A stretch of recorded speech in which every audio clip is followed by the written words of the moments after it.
இன்றைக்கி நம்ம சேனலில் ஆந்திரா ஸ்பெஷல் ஒரு ரெசிபி பார்த்துடலாம்.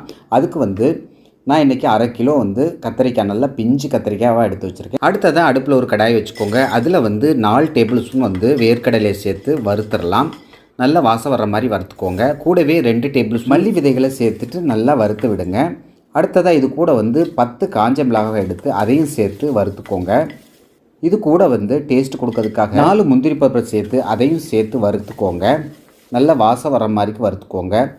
1/2 டேபிள் ஸ்பூன் ஜீரகமும் சேர்த்து அதையும் சேர்த்து வறுத்துக்கோங்க. நல்லா அடுத்ததாக 4 சில்லு தேங்காய் இந்த மாதிரி பொடிசாக கட் பண்ணி அதையும் சேர்த்து நல்லா வறுத்துக்கோங்க. நம்ம சேர்த்த அந்த பொருட்கள் எல்லாம் நல்லா வாசம் வர்ற மாதிரி வறுபட்ட உடனே தனியாக எடுத்து ஃபேனில் ஆற வச்சுருங்க. ஆற வச்சுட்டு ஒரு மிக்சி ஜார் எடுத்துக்கோங்க. அதில் இந்த பொருட்கள் எல்லாம் மொத்தமாக சேர்த்துருங்க. சேர்த்துட்டு நல்லா குறான்னு அரைச்சி எடுத்துகிட்டு வந்துடலாம். நல்லா ஃபைனாக இருக்கணும். பாருங்கள், ஸ்பூனில் எடுத்து காட்டுறேன். இந்த அளவுக்கு நல்லா ஃபைனாக இருக்கணும். அடுத்ததாக இது கூட 20 சின்ன வெங்காயத்தை பொடிசாக கட் பண்ணி சேர்த்துக்கிறேன். கூடவே 15 பல் பூண்டையும் சேர்த்துக்கோங்க. புளி ஊற போட்டு ஒரு எலுமிச்சம்பழம் சைஸில் அதை சேர்த்துக்கோங்க.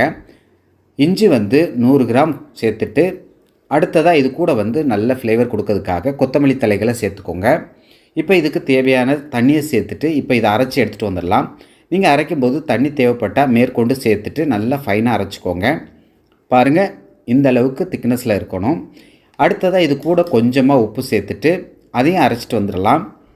இப்போ உப்பு சேர்த்து அரைச்சாச்சு. இந்த அளவுக்கு நல்ல மணமாக இருக்குது. இந்த அளவுக்கு திக்னஸ் இருக்கணும். இது ஒரு பக்கம் இருக்கட்டும். அடுத்ததாக நம்ம எடுத்து வச்சுருக்கிற அந்த கழுவி வச்சுருக்கிற கத்திரிக்காய் இந்த மாதிரி 4ஆக கீறிக்கலாம். எல்லா கத்திரிக்காயும் அந்த மாதிரி 4ஆக கீறிக்கோங்க. நல்லா ஆழமாக தனியாக கட் பண்ணாமல் இந்த மாதிரி கீறி வச்சுக்கோங்க. பாருங்கள், உங்களுக்கு காட்டுறேன். இந்த மாதிரி மெதுவாக கத்தியை வச்சு கீறிக்கோங்க.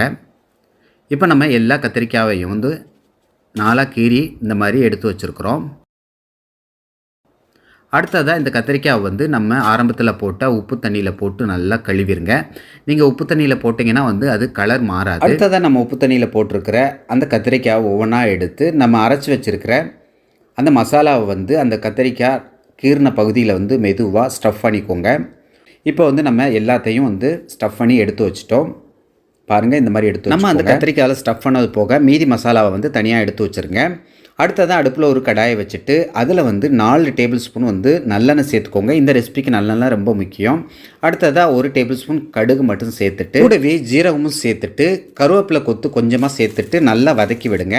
அடுத்ததாக இது காரத்துக்காக 3 மிளகாய் இந்த மாதிரி நீல வாக்கில் கட் பண்ணி சேர்த்துக்கோங்க. அடுத்ததாக நம்ம ஸ்டஃப் பண்ணி வச்சுருக்க அந்த கத்திரிக்காய் 1 பை 1 இதில் சேர்த்துட்டு அந்த எண்ணெயிலேயே நல்லா வதக்கி விடுங்க.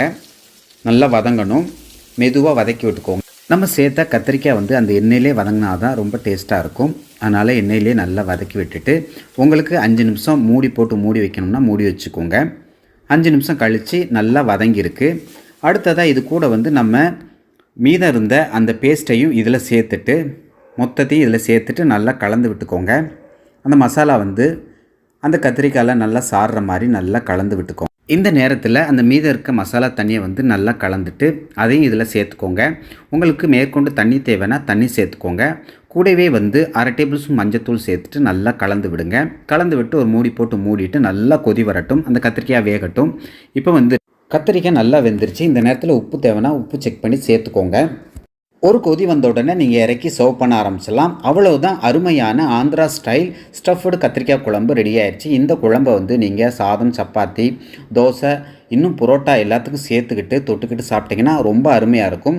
ஓகே நண்பர்களே, இதே மாதிரி பக்குவத்தில் இதே அளவுகளோட நீங்களும் கத்திரிக்காய் வாங்கி ஸ்டஃப்டு கத்திரிக்காய் குழம்பு செய்து பார்த்துட்டு டேஸ்ட் எப்படி வந்து சொல்லுங்கள். இந்த வீடியோ உங்களுக்கு பிடிச்சிருந்தால் லைக் பண்ணுங்கள். உங்கள் நண்பர்களும் சொந்தங்களும் பார்க்கணும், அவர்களுக்கும் ஷேர் பண்ணுங்கள். மறக்காமல் நம்ம சேனலை சப்ஸ்கிரைப் பண்ணிக்கோங்க. ஃபாலோ பண்ணாதவங்க ஃபாலோ பண்ணிக்கோங்க. ஓகே நண்பர்களே, எல்லோரும் பாதுகாப்பாக இருங்க. இதே போன்று அடுத்த ஒரு அருமையான வீடியோவில் சந்திக்கிறேன். Take care. Bye bye. Thank you.